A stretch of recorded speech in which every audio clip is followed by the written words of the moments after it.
I don't have as much energy right now. So I really think that this might be the level that I'm talking about. We need you to have energy. I will have energy. I will. You're what the people come to see, I know. Elyse. They don't hear. see, they hear. I knew you were going to call me on that. I knew it. Maybe we should have a picture of me. That way they just come to see me too.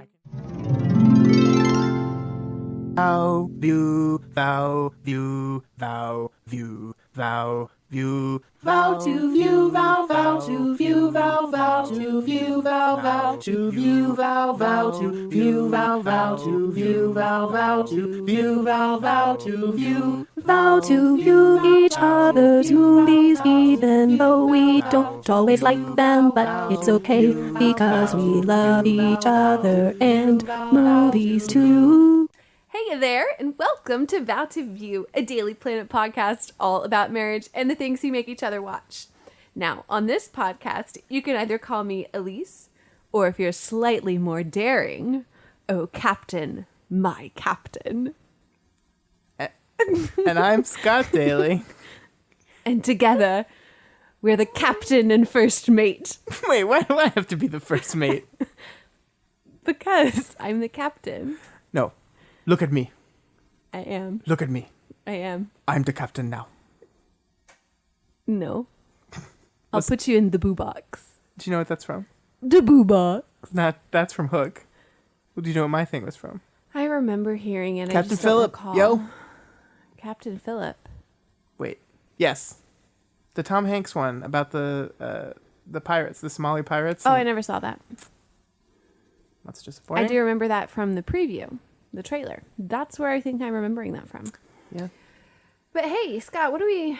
What is it that we do here? Yeah, what is it that the dailies? I kind of messed you up with the whole First Mate. You changed the intro, and it kind of just screwed me up. This is the podcast where every week we pick a movie or a TV show or something, and we make each other watch it, and then we come here, we sit in front of some microphones, and we talk about marriage and love and what we learned about each other through the experience of watching those movies. Spouse made all the time last week. What? Your confusions. What? Of the words. Your inability to fire the correct synapses between your brain and your mouth. What are you talking about? Your Civil War. Oh. And Winter Soldier. You were trying to transition to the first item on the script. I get it. Yeah, so this is the corrections section of our podcast. Because now we have to have corrections. Thank you. Will you please do the corrections jingle, Elyse? Scott's section called corrections because he's always wrong. Wow. I guess that's what I get for putting you on the spot with the jingles. It's pretty good, right? I liked it, actually. It was very good. So last week we did a podcast on the Marvel Cinematic Universe, and we each picked our favorite movie in the Marvel Cinematic Universe. Elyse picked Guardians of the Galaxy, and I picked Captain America Civil War. No. Oh. No. Are you sure? Because I think you almost said it again. I picked The Winter Soldier, the second Captain America film. And then when I was going back through and editing our podcast, I realized that I called it Civil War 3 times. You tallied that up? I did. Mm-hmm. I did. It was 3 times during the course of the podcast. I called it Civil War when I meant Winter Soldier. To confuse everybody. To confuse things me. further. There was one time when I was talking about Captain America Civil War that I called Civil War Winter Soldier. No, I correctly called it Civil War, but I couldn't just say all the times I said Civil War I meant Winter Soldier, because there was one time I said Civil War that I meant Civil War. Does this mean we actually have to go back and re-record this entire last week's episode because of all the mistakes? No, we're not gonna. How about we just go and redo it, and then over every single time where you should have had Winter Soldier instead of Civil War, we just go bloop, Civil War, or no, bloop, Winter Soldier. We do what? Do it again. Bloop, Winter Soldier. Okay, bloop. I'll do that. So if you go back and listen to that old episode, you might hear a beep where Elyse comes in and says, bloop, Winter Soldier. And she's kind of singing, and I don't know why you're doing that. And that's Scott's section called corrections, because he's always wrong. The thing that upsets me most about the jingle is it's kind of good. I think it's really good. Elyse, I'm really proud of it. I'm so proud of you. I love you. Thanks. Elyse, I want to play a game with you right now. Okay, I'm ready. It's like one of your favorite. Do I get to win? Because I only like to play games if I can win. Yes, you can win. I'm really more competitive than I like to let on. Okay. Have you noticed that? Did you think I was competitive at first? What do you mean that you like to let on? So I don't like to admit that. So I'm admitting that I'm competitive, but I don't really like to admit that I'm competitive, and I don't like to let others know how competitive I actually am. That is until I start winning. That is and then once I get false. to the You part, were the biggest, annoying winner ever. What? No. Yes, you are the biggest gloater I've ever seen. Yes, I'm not. Yes, you absolutely Remember are. that one time my sister and I won code names, and it was amazing. I do, because you talked about it literally till this day, nonstop. Not nonstop. I think I barely mentioned it, but you were upset. DJ was upset. Yeah, because first of all, because you were cheating. I know. I do cheat. I do cheat. So cheating. But I was not cheating that round. Sure. I was not. I'm sure. I wasn't. You just pulled 4 clues in one turn out of your ass because it's called being sisters. Yeah, it's called winking at each other and cheating. No winking was done. Mm-hmm. No winking. It's like when. It's called Scott's a sore loser too. Anyway, Elyse. Yeah, it's a game I'm gonna like because I'm gonna be able to win. I want to play a game. It's your favorite game. I'm gonna win. It's called Rose and Thorn. Are we gonna watch The Bachelor right now? No, that's not. You were the one that came up with... So if I win the game, then we get to watch The Bachelor. Okay, we're going to watch The Bachelor. I always called this game High and Low until I met you, and you started calling it Rose and Thorn. I love calling it a rose and a thorn, because everything that's beautiful, not everything, but roses that are so beautiful, have thorns as well. So the point of this game, there are no winners, guys. It's just Elyse being Elyse. The point of this game is I will always win. We're just going to highlight the positive things that happened in our lives last week. Beautiful. And maybe some of the negative things. So, Elyse, what was your rose for this past week? Do you want me to share my rose and my thorn, or am I going to go rose, and then you go rose, and then I go thorn, and then you go thorn? I think you're overthinking this entire process. And just answer the question I asked you. Well, what was my rose this week? I don't know. That's why I'm asking it. I'm trying to think.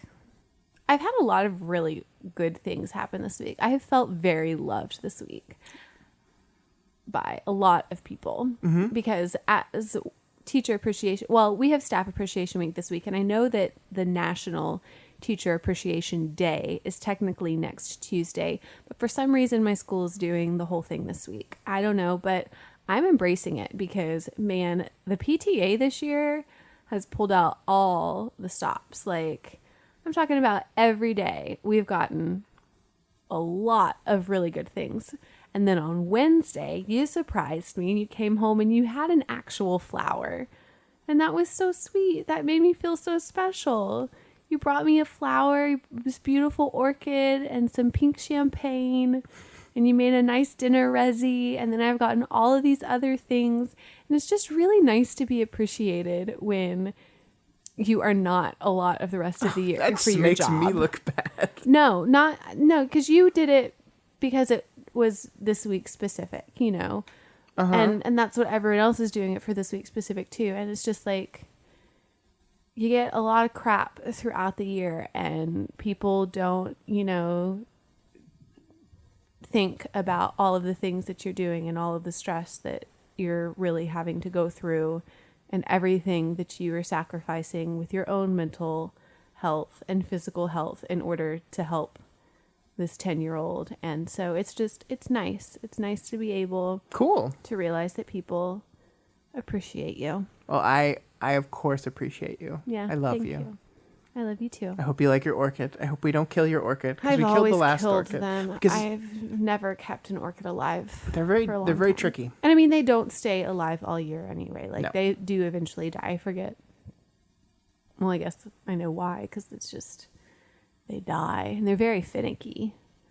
But you just give them an ice cube a week. Give them some sun. Yeah.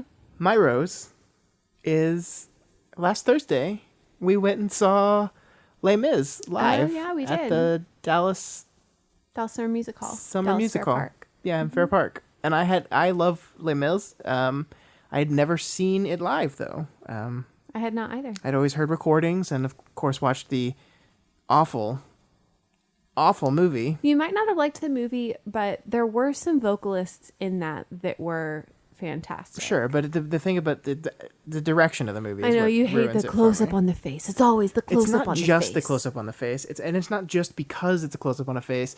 It's a director not understanding what the implications of a close up on a face means, and that Tom Hooper is a bad director. I know he's won Academy Awards and he's been nominated. He's not.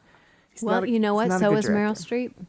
Just because you win awards doesn't mean you're good. Why do you got to bring that up again? I'm just Why saying. do you got to bring that up again? You lost that argument. I don't understand why you got to didn't rehash it.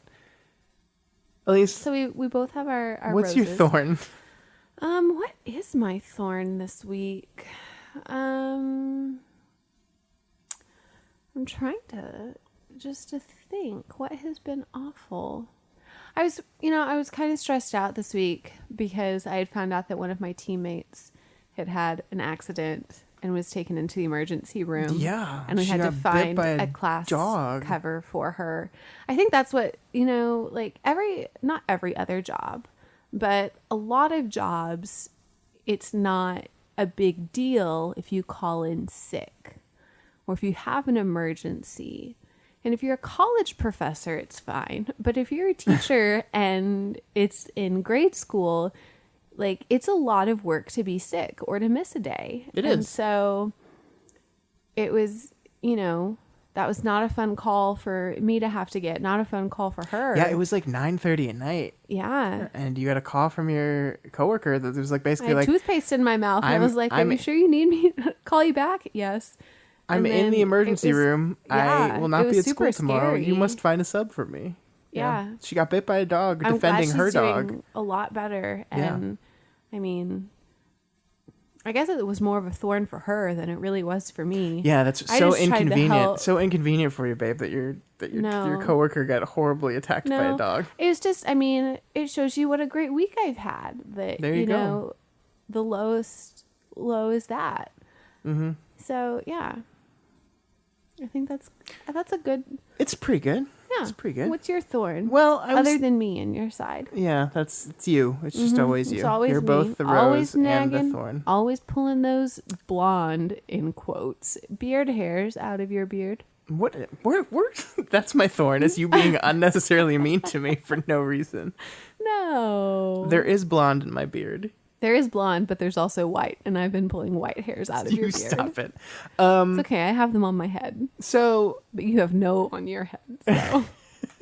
I thought I was going to do something that happened to me today at work, but I don't want to talk about that. That was just a jerk being a jerk at work. I don't Yeah, wanna we've do already that. vented on that. So I guess my thorn is Avengers Infinity War came out this past week, and I really liked it. Mm-hmm. And then I read an article that came out 2 days ago by like probably my all-time favorite film critic. And he's kind of just like attacking the movie. And like, look, I don't care. Like, if you don't like a movie that I don't like, I don't care. Like, that's fine. You don't care? That's fine? Yeah. Okay. What? It's fine. That just got picked up on the microphone. Maybe. It was Maggie. Yeah, so if you like, generally, if you don't like a movie, like I like the movie, you didn't like the movie, I don't care. So I don't care that he didn't like the movie. I just thought his arguments were bad. Like, and like when it's a critic, like he's a critic that like specifically is known for like deconstruction of story and storytelling and understanding how stories work and how they're told and the good and the bad of them. And he just kind of ravaged this movie for what I thought were all the wrong reasons. Like, I've listened to some people that didn't like the movie that I thought, yeah, that's a good point. I don't agree with you, but that's a good point. These were just like really like it was stupid points. It was stupid points. And it's just like, it just kind of sucks when a person like he's written a book on storytelling that I've read cover to cover. It's just like a guy that I've looked up to in the criticism world for years. You gonna throw his name under that bus? I don't need to do that. I don't need to do that. That's not necessary. But So honorable. You take that high road. it was just it's just a bummer. It's just a bummer that like someone you respect, someone doesn't agree with me. It's not even that. It's not even that you're not listening to me. It's not that he doesn't agree with me. It's you look up to someone and I guess it's like kind of like the whole never meet your heroes thing, when you realize that someone's ability to analyze and deconstruct story is not infallible, and he's not like, he's good at it, but obviously he's not perfect. And I think he really just honestly, He's no Jesus. well, okay, I don't think Jesus was deconstructing story structure. I mean, what if he did? He'd never be wrong. The point is, it was just a bummer. Like, going through that whole thing was a bummer, and me and Matt talked about it for a long time, and he agreed with a lot of my stuff. And like, this is a guy that when we first started the podcast, we were like, lists of dream guests once we get big enough, if that ever happens. And he was Elyse Daily. and he yeah. I think I've got We a did connection it. for We you there. did it. And he was on the top of the list. So, I mean, it's not like I have lost respect for him. It's not like I'm not going to read his writing anymore. It was a thorn. It was a bummer. It was a bummer to read. It was a frustrating Are we exercise. going to play Guess That Critic or no? Because we don't want to know. Okay, we've already no, ta- we don't we've want to throw already under the said bus. no. It's fine. We're not going to play Guess That Critic, No. although Elyse would win. Yeah, I mean, She would win that game. I think anyone that remotely knows me knows exactly who I'm talking about. But you know who would lose? The critic.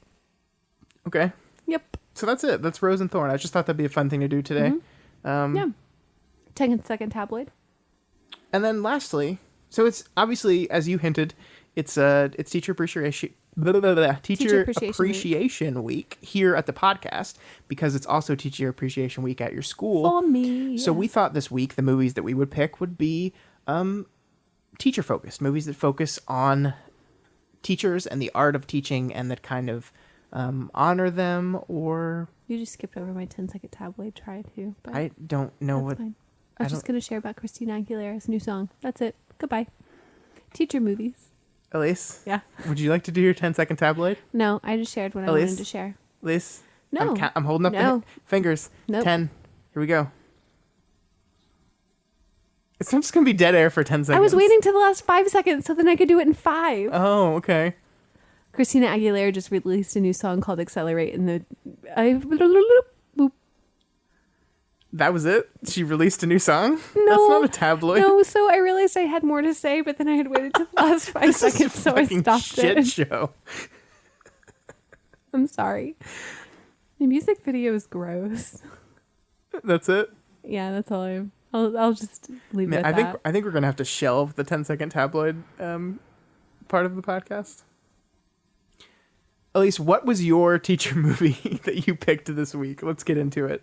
My teacher movie is like the representation of what you have always wanted your teacher to be like, and if you were a teacher, who you have always wanted to be. And my movie is as old as me. It came out in 1989. Really old. And it's the Dead Poets Society. Oh. I know. So it came out in 1989, written by Tom Schulman, who also wrote movies that were completely different tones. Honey, I Shrunk the Kids, and another movie we're going to watch later, I'm sure. Spoilers. What About Bob? We'll go into that movie a little bit later. But it was directed by Peter Weir. He was also nominated for an Academy Award for director, and this movie was nominated for Best Picture. Mm-hmm. Robin Williams was nominated for Best Actor, and it actually won Best Screenplay. So it had some notoriety to it. But it's about an English teacher, John Keating, who inspires his students to look at poetry within a different perspective of authentic knowledge and feelings. Which is, I mean, not the most accurate description. I mean, I think the movie's a little more complicated. It's just about the relationship, basically, between the teachers and the boys, and how it's kind of like a coming of age story about this group of boys in the 50s, spurred on by their very charismatic and different English teacher. Yeah, played amazingly by the great Robin Williams. I do think this is probably one of his best roles that I've seen him in, because I think it's really balanced between his ability to deliver things to people in a way that they want to listen, just in general, but also he has his fun little quirky things that get mixed into it. This goes back to what we were talking about Hook, where Hook he had to play, he got to play both the silly side, but also had to play like the miserly, miserable person, and that's not Robin Williams. In this, he gets to play the silly side, but also the good, kind-hearted, caring teacher, and that is what it was. That is the soul of Robin Williams. I think the goofy on the outside, like just good person on the inside. And that's the reason that he actually wanted to do this role was because this was the type of teacher that he had always wanted to have. Yeah. And I think that kind of shows because when you're playing it to be someone who you've always admired and the person that you have always wanted to have, then you have that level of respect, and he wanted to do it justice, and I think that he really did. And, so let's talk about that for a bit. I mean, obviously we picked this movie because of the teacher. So I mean, we could talk about, I think all the teenage characters are all great, but I want to focus this podcast on Keating himself because it's Teacher Appreciation Week, so let's appreciate this teacher. So what is it about Keating that you like so much? So a couple of things. The first one is that I think with his style of teaching, it is very much authentic, and it's not like the other teachers that you see, like repetition, memorization, and testing. And it was very much like discussion. What do you think? Yeah. And it was all about your critical thinking and opinion and using the knowledge in the poetry with your own experience in order to create something of a learning experience. And I think that, like ultimately is what you want learning to be, to where it is organic and it's not just an algorithm that you're repeatedly doing over and over. And not that doesn't have its place at certain times, because without that foundation, you're not going to be able to have that organic experience. Which is exactly what he says in the movie. But it's just, it's inspirational to be able to see it happen and people to actually grasp onto it. Yeah. And I think it's so cool how the movie illustrates that, right? Like, so the way the movie works is it kind of goes through a day in the life of the kids, and it shows class by class, and it kind of cuts quickly between their first three classes where it's like homework, read this, do this, do this, do this, do this, do this, do this. And then we cut to Keating's class, and the first thing he does is walk out the door and take them to another room. And like the contrast there automatically gets you in the mind that this guy's different. And it continues throughout that. Like there's moments when they rip out the pages, and it's just like right, like they're drawing the graph of poetry, which like is like this obviously constructed scene where like measuring the importance of poetry via a graph is just the most ridiculous thing you've ever heard.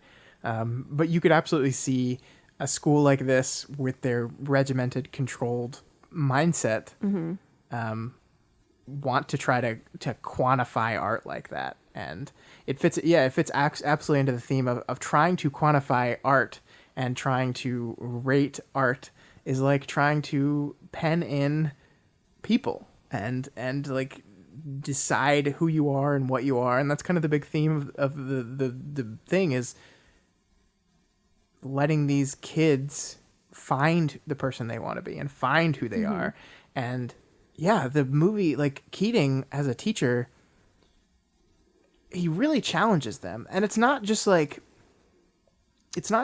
that they're that he's like it's very easy to look at him compared to other teachers and see he's like kind of the blow off free thinking teacher. But I think the movie makes it very clear that his class isn't easy. It's not that he's just like, oh, we're ripping pages out of the book, so it's an easy blow off class. It's just a different way of teaching. And in fact, his class is very hard. He makes them write essays and poetry. Like interpretation and like having evidence in order to provide that is very difficult, and that's one of the highest forms of thinking. And so like it is a very difficult class, but he makes it fun, and that's what all kids want to do, is have learning be fun. And that's ultimately that's what teachers want too, is to make it an experience that kids find memorable. But it's not just that he challenges them too. Like the Ethan Hawke character is like terrified of speaking in front of people, and terrified, and it's not just speaking in front of people, it's like coming out of his shell. And Keating sees that. So it's not just that he's making learning fun, it's that he's seeing the kids and understanding the kids and understanding what they need and providing that for them, providing them the push, seeing that this kid is afraid of getting in front of the crowd, sensing something inside him and helping push that out of him, giving him that nudge he needs. And yeah, I mean, God, that's the type of teacher I would want. Yeah.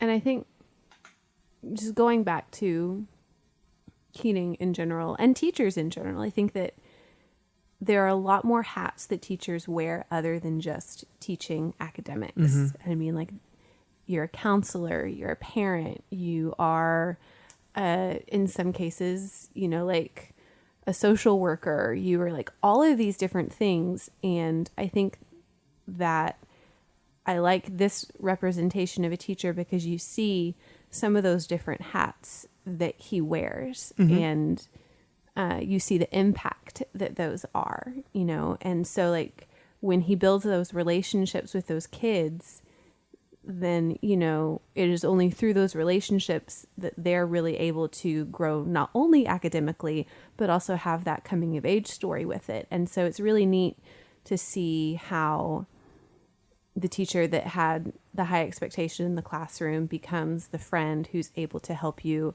push yourself to become who you want to be eventually. And I think that, you know, looking back on my favorite teachers, they had the ability to make the learning experiences connect to you in a deeper level than you probably thought. But they're also some of the hardest teachers that I've ever had. And I think that that's because when you have that respect for the person because of the relationship that they've built for you, but then they have an expectation of you to be much higher than what you thought you were able to achieve, that's when you do grow so much. And so that's like, to see that on screen is the reason that, you know, like I've always loved this movie. And if I were to think of a teacher, like the type that I would want to be, this is the type of teacher that you want to be, because it's that embodiment of the building relationships, high expectations, challenging them on an academic and a personal level, and seeing them grow, you know, like fully well-rounded individuals and not just in one area or the other. Because that's what the other teachers did, you know, like they were trying to grow them academically, and you're not growing the full person. And I think a responsibility of a teacher is that you are growing a full person, you know, and so you need to realize that you are spending more time with a kid, more time with, well, I say with a kid because I know that I've spent, you know, more class time than when you're in high school and you switch. But even at that, you know, like high school teachers probably spend more time with their students for an hour, hour and a half a day than some of their parents do. And so when you have that interaction with them more than the parent who is normally seen to be like the biggest role model in someone's life, you have a huge responsibility in order to develop not just that one side of their brain, you know? And so that's why I just really like this movie because of that. So anyways, I like education. I think it's important. Yeah, no. So I think that's a good segue to something I want to talk about, which is the parents. And I don't think you can talk about Dead Poet Society, even with this teacher focus, without talking about Neil, the kid who commits suicide, because his father was kind of an all-controlling. And I look at this and, you know, thinking about this in a marriage context, in a relationship context, the first thing that pops into my mind is, you and I don't have kids. We haven't decided whether we're going to have kids, but if we do, I want to be more like Keating and less like the 70s show dad. Yeah. Because, and I think he was kind of over-exaggerated a bit to make a point, but I mean, like it's just a really tragic story, and there are absolutely parents in this world that are controlling and don't understand what the kid wants or needs. And I think the most tragic part about it, besides the fact that he kills himself, is in this moment. He has this one final moment with his dad, where he almost comes out and just tells his dad what he really thinks and what he really wants. And that's the thing that Keating was telling him to do, is like, look, you need to sit your dad down and like talk to him. Just like tell him what you want. He might not listen. I can't guarantee that. He might not do it. But I mean, poor Neil never thought like he could tell his dad. Even at the end, even right before that last moment, he gets so close. You can tell he's so close, and his dad just can't shut up and let him get it out, and he just ends up backing off.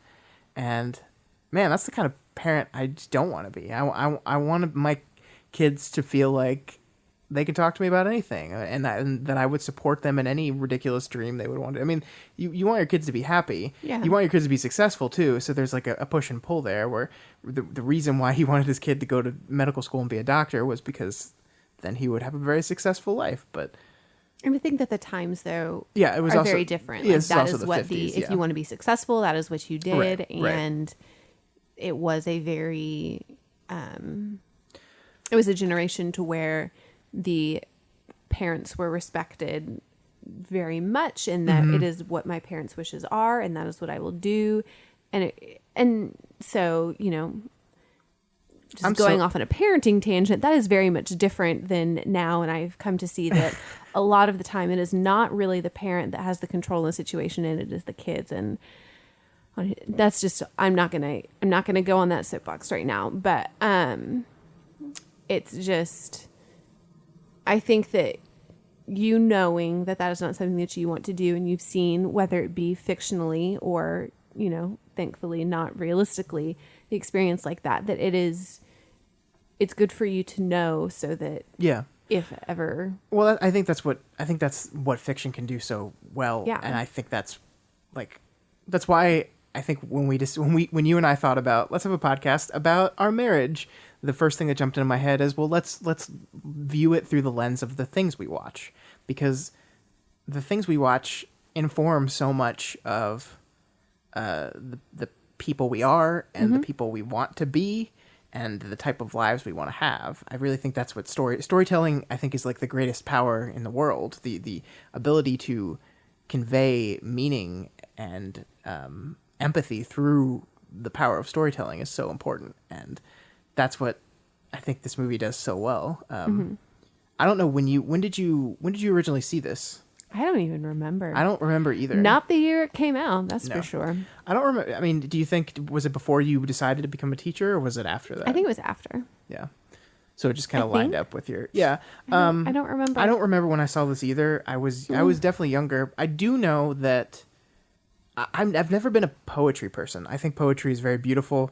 I love analyzing movies and books and TV. I've never gotten into like poetry analyzing.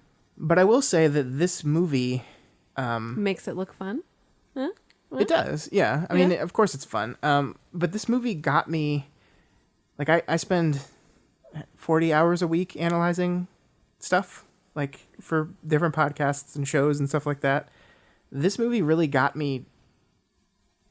It was one of the things that led to a desire to do that. Way to go, Keating. Yeah, because working on you. The monologues that Rob Williams have in this thing, the way he talks about poetry, and the way he talks about life and experiencing it through the written word, and the importance of that, really triggered something in me. And I don't remember when it was. I don't remember specifically. I remember the feeling that I get when watching this movie brings me back to the feeling I had when I watched it the first time, which is like, yeah, this stuff is important. It's really important. And I love that, like, not saying that the other, like, he has that monologue where he says, I'm not saying engineering, business, these are noble pursuits, but poetry, or as I translate that to story, narrative, art, is the reason we live. Those things are the necessities that allow us to live, but the creation of things is the reason we live. And there's something in that just is infinitely appealing to me, and I will never forget that. So Keating was a teacher to me too. I'm glad. Do you think that I would be like him in the classroom? Yeah. You do? In some ways. In some ways. I know, I think you care a lot about your kids. I've seen the way you talk about them to me, even when they're frustrating you. Yeah. I think the reason why the kids frustrate you so much is because you care about them so much. So when they are being little shits, it is your words, not mine.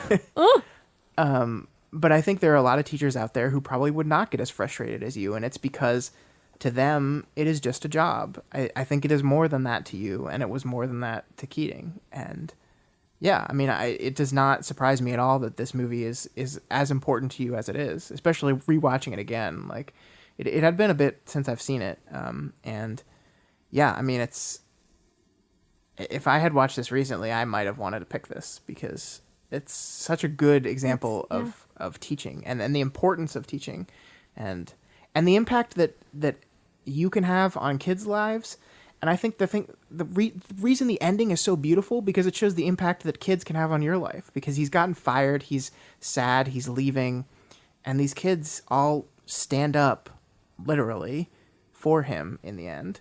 And his last words in the movie are "Thank you, boys," and it shows like that his life has meaning and that he impacted these lives, and that in turn impacts him. And I think that's beautiful. I mean, really, like, it may or may not happen ever one day. And I know that I have certain kids that probably will not ever become in a position to, whether it be like at a graduation speech or do something, but like, I think it's really important to say thank you. And that's why I think that like this week in particular is always so special to me. Not because like I get things, but like, one of my love languages, you know, is words of encouragement. Mm-hmm. And so I think that to have a job that takes so much out of you consistently, to have a reminder, whether it be in words or whether it be in gifts, of a thank you is so powerful. And like, if someone ever had the same experience happen in the movie to them in real life, like I would be brought to tears, and almost brought to tears even thinking about like if someone had ever like does ever do that for me, like that would be the culmination of that's why you do it. Mm-hmm. And like, it's not why you do it because you're seeking that out, but it's like having that level of affirmation that, you know, like the reason you get into this job and you stay in for it as long as you do is because you're trying to make an impact. You know, like the reason that I decided to get into education was because long time ago when I was in college, someone was like, the place that you should decide to, or the profession that you choose should be where your greatest passion meets the world's greatest need.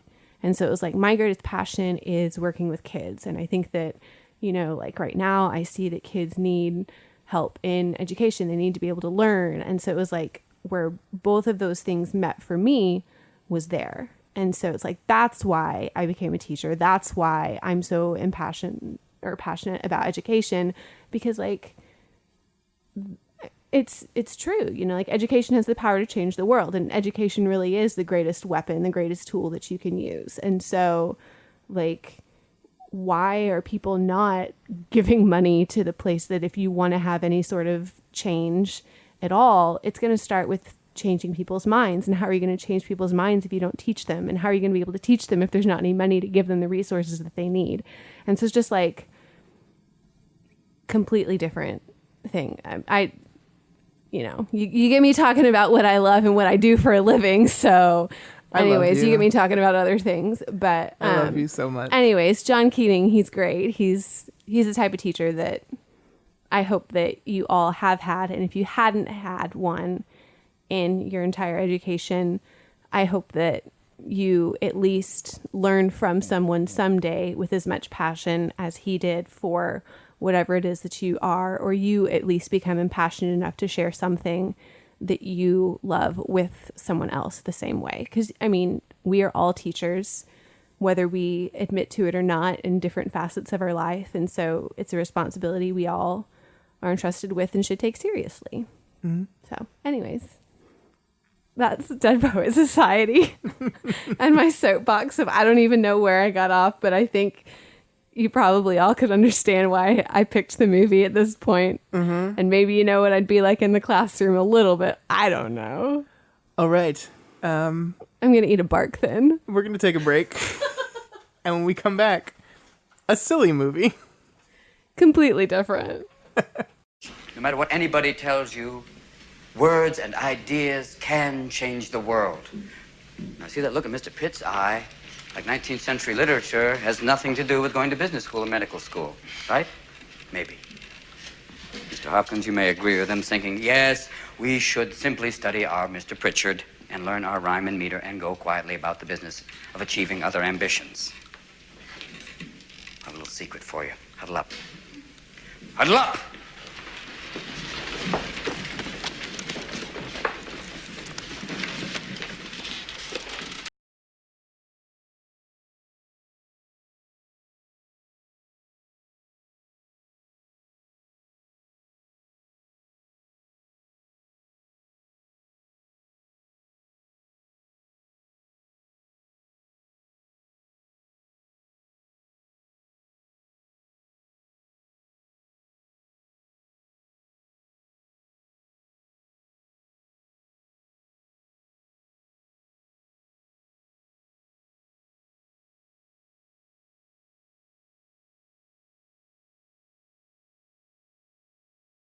Of cities filled with the foolish.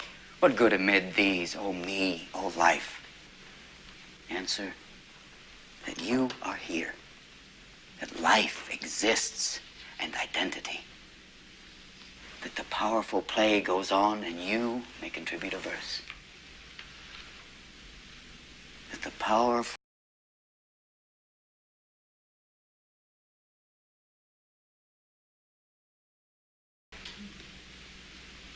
What will your verse be? And we're back. No, that's my job. I'm the captain of this ship. I will do what I please. First mate, scrub the deck. Why haven't you called me captain yet this episode? Because I refuse to. And you get right up in the microphone and scream in it and blow up the mic. I guess you're not slightly more daring. What? I said if you're slightly more daring, call me, oh, captain, my captain. Oh, I get it. It's time for my movie, Elyse. And I picked something very different than yours. I picked 2003's School of Rock. This movie was written by Mike White, who actually is in the movie. He plays the real Ned Schneebly in the movie. Schneebs. And it was written and it was directed by Richard Linklater, which is not something I think I remembered until I was watching the opening of the movie and it said directed by Richard Linklater. And when you said this, I was like, oh, Linklater. Boyhood? Yes. Everybody wants some. Yes. The Before trilogy. Before trilogy? Yeah. Is that all that I would have seen him do? I think it might be all No, of it. Dazed and Confused. Yeah, he did Dazed and Confused. Okay, so I've always equated him with being someone who it's like, he tells just stories of, like life, and it's just always a realistic depiction of life. And it's not necessarily that there's this huge, like narrative to it, but he just shows life really well. So when this came up and you said it was Richard Linklater, I was like, oh, I'm kind of surprised by that. But he didn't write it. Did he write all of those other movies too? Yes. I mean, when he writes, he writes about, his writing is very naturalistic. It's very true to life. Okay. When he directs, not the same thing. When he directs, he just does what he wants to do with the Jack Black. He directed the Bad News Bears remake. He directed A Scanner Darkly, which is actually a great movie. But it's a very different kind of movie. Interesting. And he directed 2011's Bernie. He likes working with Jack Black. Have you ever seen Bernie? I have not, Bernie's but my aunt loves Bernie. Because it's about East Texas. Yeah. She was like, this is exactly what it was like. Yeah. Yeah. So, School of Rock. I really love this movie. I think it's one of these movies that, like Jack Black, I think Jack Black is a very talented musician and actor. Oh, he's a very talented musician. Yeah. You don't think he's a talented actor? Maybe. I don't know. I think he was the best part of the new Jumanji movie, so... I think everyone was fantastic in the new Jumanji movie. Except for Kevin loved Hart, that movie. who was just playing Kevin Hart. I enjoyed him. Yeah, I mean, I think Jack Black carries this movie. And not to say the other people in this movie aren't good, but I think Jack Black carries the movie, and he has such an energy to it. the thing that I most couldn't believe going through this watch time is when he's like explaining to the kids the song that he wrote in 15 minutes about getting kicked out of the band, and it's really just like a Jack Black like ridiculous performance for like 5 minutes, and he's just like all over the place and like in full Jack Black mode, and it just like when he gets into that mode and just is free to do that, it just works. It just works. How much of that was improv? Do you know? I have no idea. I didn't even look up the trivia for this. How did I not even do that yet? I don't know. I'm going to have to scan through it while you're talking and pretend like I'm listening, which is not uncommon for me. I hope you guys didn't realize I do that all the time. But it's just everyday life for us. To tie it back to the theme of the week, though, watching this movie really with that kind of, let's look at his character, Dewey, the teacher, and let's look at how this movie talks about teachers and teaching. I was really surprised to see that. I mean, his character is a really selfish guy that gets into this whole substitute teaching arrangement. He's if you haven't seen the movie, his roommate is a substitute teacher. He gets a phone call while his roommate's out that says, "We need a sub." So he pretends to be his roommate because he needs money. Gets there, goes to this fancy prep school with all these kids, and then decides to make a band out of these kids for Battle of the Bands because he got thrown out of his band. And so he starts this whole thing, and he's lying to all these children and kind of manipulating them to use them. But the thing that is crazy to me is he's actually like really good with the kids.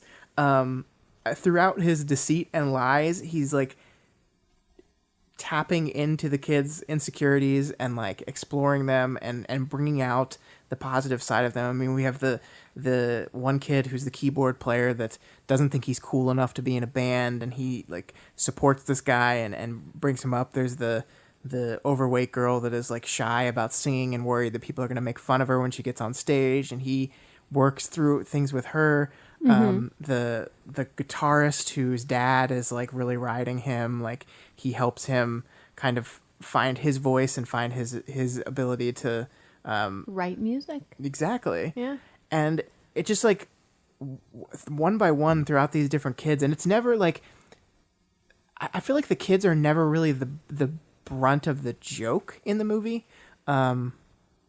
The movie is usually making fun of Jack Black, and it's not making fun of the kids because there's like there's a wide variety of kids. Like there's all shapes, sizes, different kinds. There's the one kid who's clearly gay, but they don't really ever like make fun of him for being gay. No. It's always like he's funny because he's insulting Jack Black in great ways. Like, "You're tacky and I hate you" is like the perfect insult for Jack Black. And it's just like, so it never punches down. It never makes fun of the kids. The purpose of and Jack Black never really makes fun of the kids either.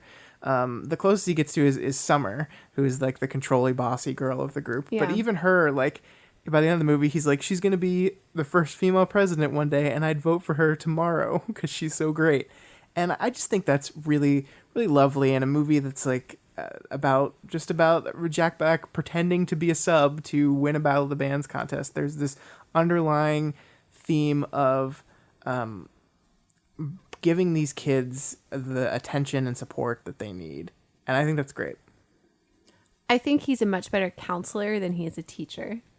But like, but I think that he does teach them things. I mean, he teaches them all about music, and he really the history of music. And I mean, yes, the kids should be learning math and English, and they should be learning all these other things that he's not teaching them in order to teach them how to be a rock star. Mm-hmm. But there's kind of some of that free thinking idea too. Like there is, it's in the form of rock music, so it's like stick it to the man like type of lingo. But it is more of a think for yourself, be your own person, don't follow along with the crowd type of thinking that we saw in Dead Poets too. Yeah. So why is there something else besides the fact that he's not actually teaching them the subjects they need to learn that you think makes him not as good of a teacher? Because I mean, I'm not a teacher. I don't know these things. You're able to spot it better than I am. I just like, I don't know. at the beginning, he obviously thinks that it is much easier to do the job than is actually true. And so like he has that whole mentality with it. And I think his character is very selfish. Yeah. And I think that's his arc though. Yeah. He definitely starts off very selfish. Yeah. I don't know. I mean, I think it's a fun movie. I think that he brings a lot of excitement into the classroom. And I think it's kind of funny because you think about both of the schools that are in each of our movies and they're very similar.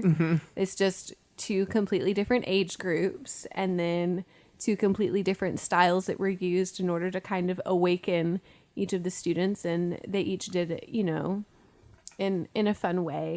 And I mean, I like that movie. I think that it's fun. I wish I could, you know, teach rock music like that. That would be a blast. But I kind of have other things that are limiting me to do you mean all other those things. you know those standardized tests you have to teach for? All those things that really teach you the life skills that you need. Totally. Yep.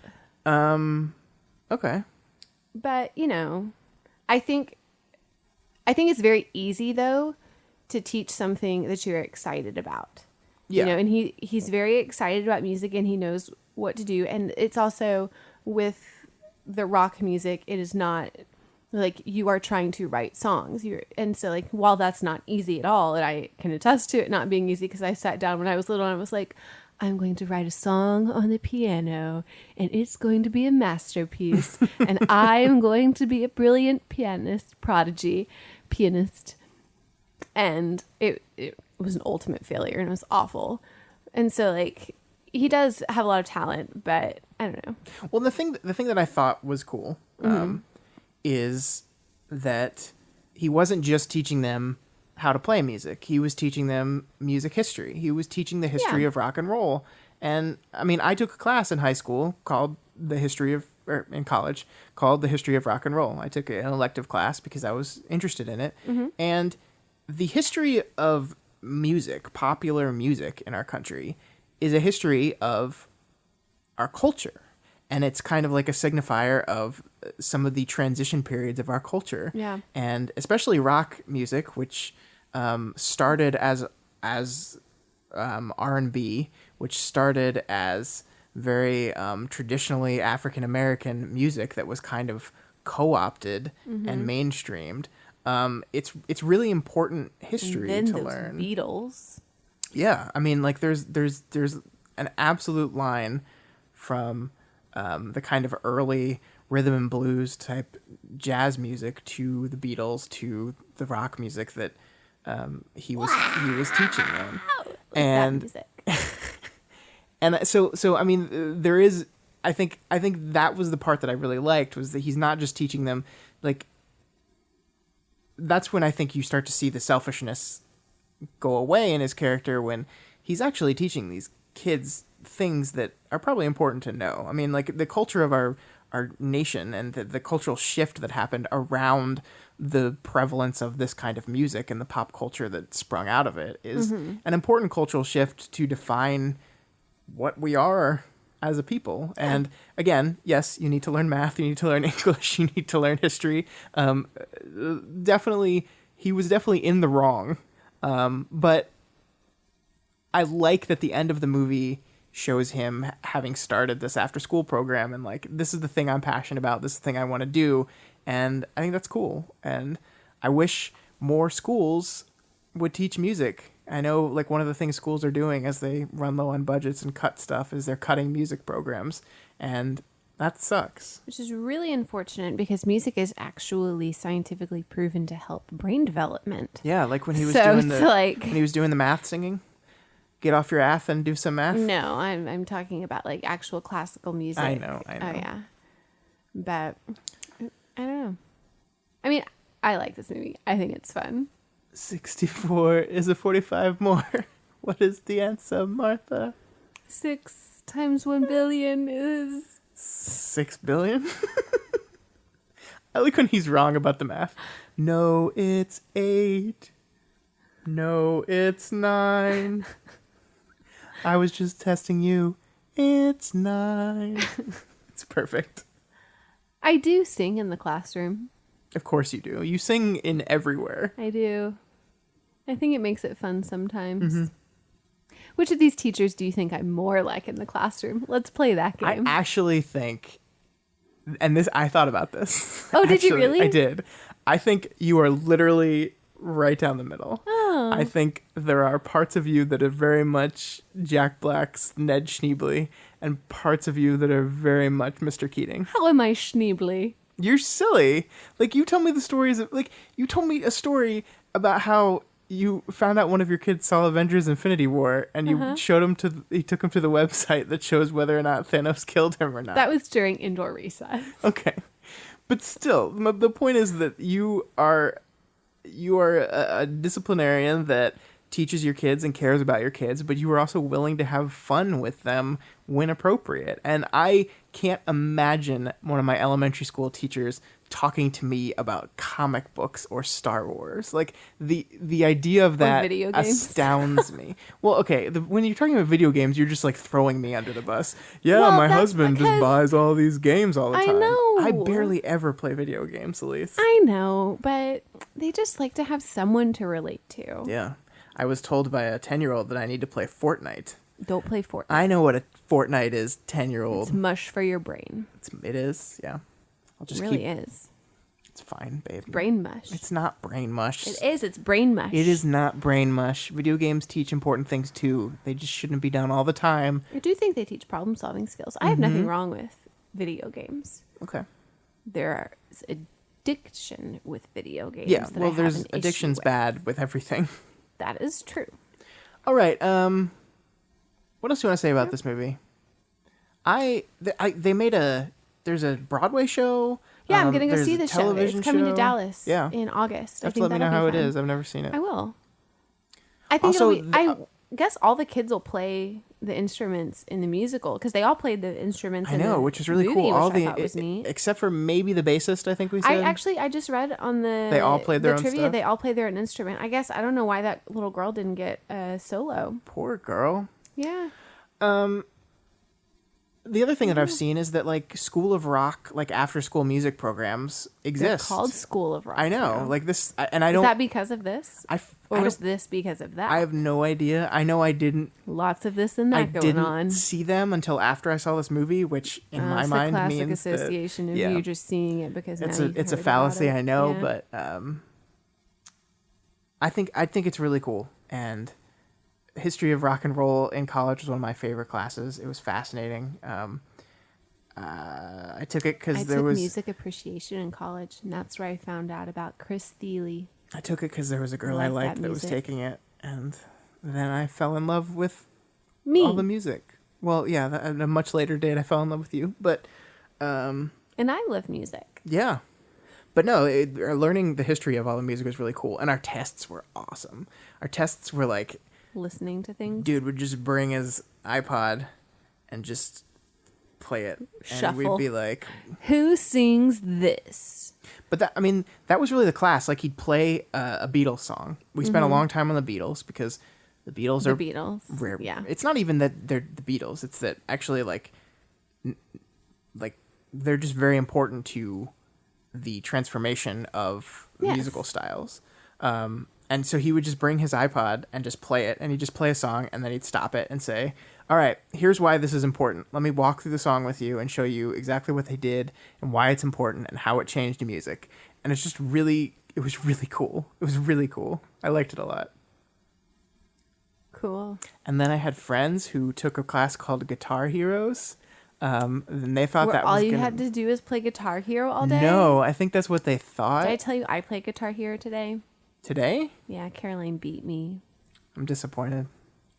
Well, but then I found out in college, she, after freshman year, got mono and then just stayed at home and played Guitar Hero literally all day. I did that except for the And she mono part. She got so good that she started to be able to play it over her head backwards. Like, she just had everything memorized. That's ridiculous. I know. I'm never going to look at your friend the same way again. I know. It's like, wow, Caroline. Talent I had no idea she They had. took a class called Guitar Hero, which was a trap because you said it was Guitar Hero, but you didn't play video games. Well, I don't even think that's why. I think they probably thought it was like rock and roll, but it was really like classical guitar is what the class was about, which is really cool. It is cool, but I think it's just like it was like a bait and switch for people. Like my friend was not expecting, and it turned out to be like a really, really hard course. But history of rock and roll, Texas A&M University, awesome. Good to know. All right, I think that's it. Unless you had anything else you wanted to talk about this week, we can move on to our discussion question. So, who's your favorite teacher? Who's my favorite teacher? Should we read the answers and then go into ours, or should we answer? Let's answer this first, and then we'll go into ours. Okay. So, last week's question was, who is your favorite teacher? Was your favorite teacher the teacher that had the biggest impact on your life? So, Kevin had said his 10th or 11th grade high school English teacher. It's bad that he doesn't remember which, but he has a crap memory. Made him realize how much shit teachers have to deal with and yet still remain good people. I appreciate that teacher taught you that lesson. You were slowly spiraling down into depression and self-destructive behavior and basically failed that English class if you didn't get an A on your final. And the high school had a common practice of exempting students from finals if they had a good enough grades. And your teenage self basically broke down in front of her, and how if she didn't exempt you from the exam and give me the A, there was no chance I could get an A if I actually took it, and would therefore be held back a year. She gave me exemption and passed. In retrospect, she was clearly a saint, and I am glad I have come a long way from your previous teenage self. That's a cool story. That was very nice of your teacher to do that. I actually don't know if I would do that. Oh, I'm one of those. You are. That's why you're because only half you know Jack what Black. The deal is the teacher doesn't give you the grade, you earn the grade, and so you earned that grade. Man, you would look at a crying student and be like, "I'm sorry. Oh, I'm glad you weren't my teacher." Tringard also answered. We only got 2 answers this week. Tringard also answered. Also, their English teacher from, I think, senior year. So people can't remember the years they had the teachers. He actually taught 2 classes that year, the required English class and an elective on university writing. Oh, that's cool. Of all my classes, that was the best for preparing me for the style of work in university. But then on the inspiration side of things, he had all these activities and exercises that he did every year that got you to think about what sort of person you had become and what you wanted out of life as you're about to be a grown-up. That's cool. The 2 most memorable, he says, first, he gave us a paper bag, like what we would use for a sack lunch, and on the bottom we were to write what we thought of ourselves, who we were. Then interview our closest friends, get them to describe us in a sentence or 2 for one side, then the same for family on another. That made a really interesting, honest contrast of how you thought of yourself versus how you presented yourself. That's a really cool idea. That's a really cool idea. I think you could do that for your 5th graders. I thought about that, except we're all packed up and all the paper bags are packed away. Maybe next year. In the second example, he gave 25 of us $5,000 Monopoly money in hundreds, and then auditioned off 30 life goals and priorities that included everything from God to travel to having kids. And I love that. That's a really cool idea. And I think that's a really neat thing to do. I was even thinking about it, like at the beginning of the year, because that gives you a total snapshot as to the priorities of your kids. And it's been really neat too. I told you about, we're doing this project in math right now, and it's called the $1 Million Project. And there's 5 things that Grandma Irene's inheritance has to go towards. And then the rest of the $1 million after that, you just get to pick. And you are getting to see a lot of the kids' personalities as to what they're choosing to spend their money on. And then when they had to do the charities, you get to see really kids that are taking it seriously versus ones that are just like, I want to blow my money, and so I'm going to give the least amount of money to the charity that you gave me, as opposed to, like, I had one kid who, like, out of all the charities that I listed, there were just a few that were like the normal, like SPCA, St. Jude's, all that stuff. And then one kid was like, Stoneman Douglas Foundation, I'm donating $10,000, because he is, you know, like aware of what is going on in his world around him and thinks that that's an important thing to contribute to. And then I have another student whose dad is a police officer. So she's giving to the Fallen Soldier Policeman Fund. And it's like, sometimes there's so many different things going on. And I get so stressed with the fact that kids have to do this, this, and this. And, you know, like you forget that even at 10 and 11 years old, they have, you know, like mini adult personalities. Oh yeah, they're smart. And they are. And so it's like, you don't give them credit, and then they have things like that happen, and you realize, you know, like they are, you know, like forming all of these opinions, and they're aware of the things that are going around them, and you need to stop. I mean, like, you can't completely just not shelter them at all. There are things that developmentally and age appropriate are not necessarily there, but it's when you do that so much that you discredit them that you really disable them. I think we underrate kids' cognitive abilities a lot. Their ability to understand and process tough things that we tend to want to shelter them from those harder aspects of life, but I think kids are observant. They see things and they process things that we don't understand. And if they don't talk about them, they can't process them. And if you ignore them, then there's no way for them to... Yeah. So those are cool games, Tringard. I'm glad that teacher did that for you. I'm going to do those too. Thanks for those ideas. I really like them. So my favorite teacher. Yeah. What was yours? So I've got, first of all, I had some really good teachers when I was growing up. The first one that I want to briefly talk about was my second grade teacher, Miss Langford. And that was because she was the teacher that showed me that teachers have lives outside of school and they can be fun people. And I told you earlier, it was because I realized, you know, she broke her tailbone during the year because she was playing street hockey with rollerblades. And it was like, oh my gosh, that's the coolest thing. Your teachers can be fun. But my all-time favorite teacher was Miss Thompson. And she was my 8th grade English teacher. And so she was actually double blocked. So I had her for 2 in a row. But then she was also my PALS teacher. So I had her for 3 class blocks in a row. And I think, number one, I spent a lot of time with her. But number two, she's the one that I was talking about earlier, that she made sure that during all of our studies of literature and history and how we kind of connected both of those things, it was authentic for us.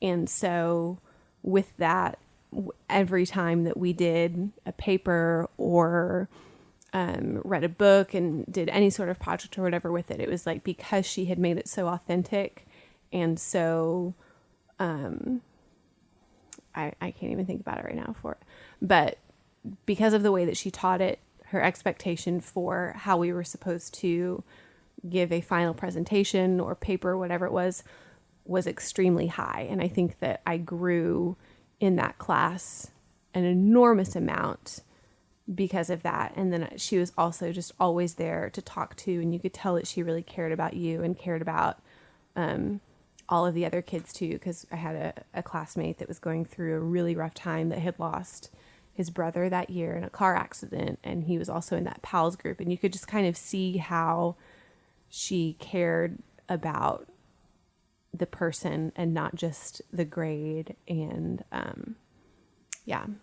she's an awesome teacher. That's awesome, cool. Person.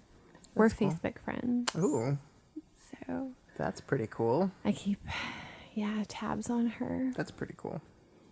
Yeah. My favorite teacher was my 11th grade United States history teacher named Mr. Solfin. I was in AP U.S. history, and I was always a history guy. History and English were always my things. I always struggled with math. I never liked it. I like science. Okay, science interested me. I wasn't very good at it. It just interested me. But so that's why I decided to go into computer science for some reason, which doesn't make any sense because I didn't like math. But I liked playing video games, so that's why I did that. So history was like my subject, and he was a guy that treated us like adults, and he made the information, like, he told history like the way history should be told, which is a story of our past, and he treated it like this is the story of our past, and here's why it's cool. This is why it's not just facts, it's not just memorization, it's not just dates, it's understanding. And he kind of proved to us that if you understood behind it, if you understood why the thing happened, who was involved, why they were doing this, why truly the true reasons behind why the Revolutionary War started, then the dates and the facts and the memorization would come to you. And he proved that. His tests were 10 short answer questions long, each test. So you get more than one answer wrong, you've lost your A. And he basically was demonstrating that if you listen to me, if you listen to my lectures, you will know the facts part of it. You will be able to answer these short answers. And he was right. I mean, he would always throw one joke answer into the test, always one joke answer, and it was what was the average range of a smoothbore musket, which was the musket that they used during the Revolutionary War. It was 100 yards, and I remember that to this day because it's 100 yards, sir. But the reason you remember it's 100 yards is not just because the random fact is at 100 yards. It was because that's not a very good range. So it demonstrates how close and up front these armies had to be to each other when they were fighting each other during the Revolutionary War, that this was close warfare. This was not like distant warfare. And 100 yards was like the edge of the effective range. So it was still really hard to aim. There was no rifling. They were just bad. The weapons sucked. But anyway, 9/11 happened when I was in 11th grade. And I remember we went into his class because some people got sent home. I didn't. I was at school. I was in PSAT prep class when it happened. I'm surprised that you didn't go home at least because your dad's a pilot. I mean, I know that but okay, so he was not flying. Yeah, well, the same day that happened and I was in middle school, one of my friends that was in a couple of my classes, her dad was a pilot and she was freaked out all day. And she did eventually get picked up early because her mom knew that she would just be upset because my dad of just was the whole home, situation. but well, that's good. Okay. Yeah. But I remember I got to history class that day, and we walk into class. He sits us all down, and I remember verbatim what he said to us. He said, "There is nothing I could teach you today that is more important than what is happening in our world right now." And he turned on the TV, and we just watched the news for the rest of the day. And Mr. Solfin, 3/4 of the way through the year, got sick, and he had cancer. And I remember the last day he was there teaching, like, I think he was probably on medication at that point. He was, like, sweating really uncontrollably. Like, we could tell something was wrong with him. That was the last day he was in school. He had to go on long-term leave after that. We got a temporary sub for the rest of the year. And right before the end of the year, he passed away. And so, like, I don't get to tell this guy how much he meant to me. Like, how Did you go to his funeral? I didn't. It was during the day at school. I knew some people that did, but and that's like a regret, you know. Like like this, I will never forget this guy. I'll never forget the impact he had on my life. The how he really took what I liked was history and made me love it, and that sucks. So I think the lesson here, people, is if you still know how to contact your teachers that you've loved, just as Elyse said, they want to hear. Like, if they made an impact on your life, if they did something for you, if they changed you in some measurable way, let them know. I have all of my friends that are teachers that have ever gotten an email or anything from an old student, you like just see their face light up. And it's so affirming. Yeah, that's why they're doing it. Yeah. Certainly not for the money. No. Yeah. So anyways, but so that is Teacher Appreciation Week. Next week, we're talking about another person that is important and sometimes is underappreciated. And so we're giving them a week as well. And it is Mother's Day. Yeah, if you live, I think Mother's Day is a U.S. holiday. I don't think it's an international holiday. Okay. Well, it's the United States Mother's Day recognition next Sunday. Next Sunday, the 13th. And so we're going to watch our mother's favorite movies next week. Yes, we are. So my mom's favorite movie, by no surprise, is a musical because she's the one that helped me have a love for musicals. She actually, well, I'll talk about her all next week because she's just so wonderful. But she chose The Sound of Music. And my mom's favorite movie is about a perfectly moral, upstanding individual that some would describe as a Superman. My mom's favorite movie is To Kill a Mockingbird. So we're going to watch both of those. We are. And we'll be singing as well. We will. To kill a mockingbird. The hills are alive. Mockingbird. With the sound of music. Why do they kill you? Mockingbird. With songs they have sung. Okay. What's the question for next week, Elyse? So I just kind of want to do something that wasn't necessarily movie related. Yeah, that's fine. So I wanted to know let's just not even make it Mother's Day, because if not everyone celebrates Mother's Day, what's the worst gift you've ever given your mom? I got an like answer it doesn't for that have one. to be on Mother's Day. It's just any holiday, birthday, Christmas, Valentine's Day, Earth Day. I don't know what you Earth give your Day? mom gifts for. Mother Earth. Hello. Oh, of course. That's a natural connotation. So what's the worst gift you've ever given your mom? And don't lie. Don't say that you've never given your mom a bad gift. Oh yeah, we've 'Cause all you given her definitely bad have. gifts. Some would say you are the bad gift. Oh, that's mean.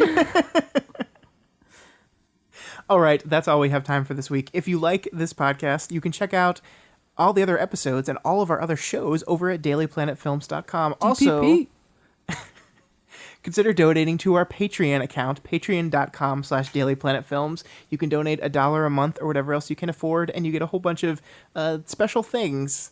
Like what? You get access to our Discord chat where we hang out all the time and respond to you. You get to vote in our monthly book club and in our fan art contests. You get to, if you vote at a certain level, you get to pick an episode of the Daily Planet podcast for us to do. That's pretty cool. Lots of cool stuff. Check that out at patreon.com/dailyplanetfilms. DALY. DALY. Do not put that I. The in link there. will be in the show notes if you want to make it easy on yourself. Make it easy, Also, head on over to Apple Podcasts. Go over there and Do it. leave us a rating and a review, because they are important. This is kind of like telling your teacher that you appreciate them. It's good like connection. Yeah, it's like Good telling. callback. Yeah, it's perfect. It's So affirmation. leave us a rating and review, and Elyse will read it in funny voices, aka just the way she talks What? normally. Just because I have a lot of personality in my voice does not mean that it's weird. All right, guys, that's it for this week. Elyse, I love you. I appreciate you. Oh, Teacher. thanks. I believe you. We'll see you guys next week. Have a good one.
To go, you're not hardcore unless you live hardcore. And then That's where I want the backup singers to be like, well, you're not hardcore. No, you're not hardcore unless you live hardcore. Unless you live hardcore. But the legend of the Rent was way hardcore. Boom! Big old explosion. Some, confetti comes down. Anyway, that's all I got so far. It's a work in progress.